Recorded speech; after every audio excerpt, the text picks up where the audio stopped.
Hi,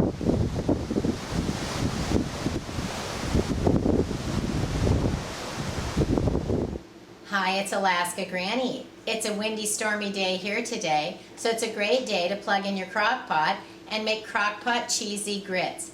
It's so simple to make. You only need a few simple ingredients. You need your grits, a can of broth, and if you don't have a can of broth, you can use 1 3/4 cup of broth that you've made yourself, or you can use 2 of the bouillon cubes with 1 3/4 cup of water.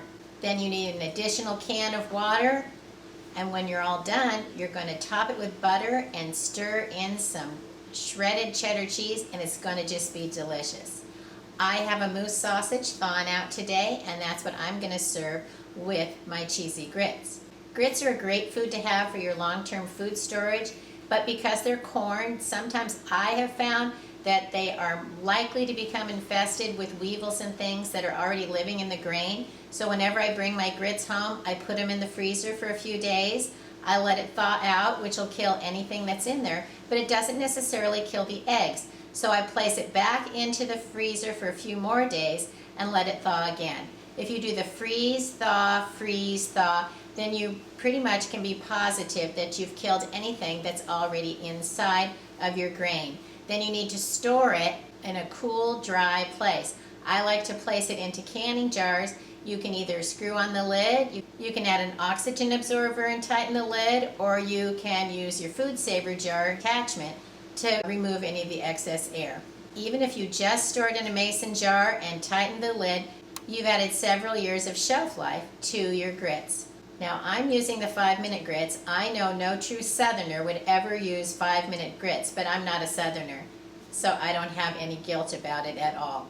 So first you want to spray your crock pot, then you're going to add a can of broth, a can of water, pour in 3/4 cup of grits, put on the lid, and then you can cook it on low for 3 hours or high for 1 1/2 hours.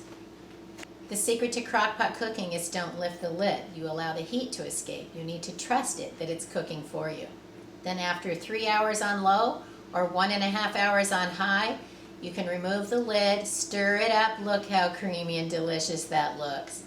Add a few tablespoons of butter, a cup of shredded cheese, stir it all together, and you have delicious cheesy grits right out of your food storage pantry.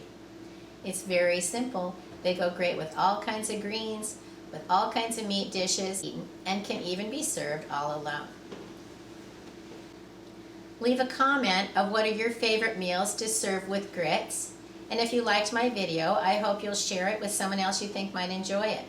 Learn more at alaskagranny.com, and please subscribe to the Alaska Granny channel.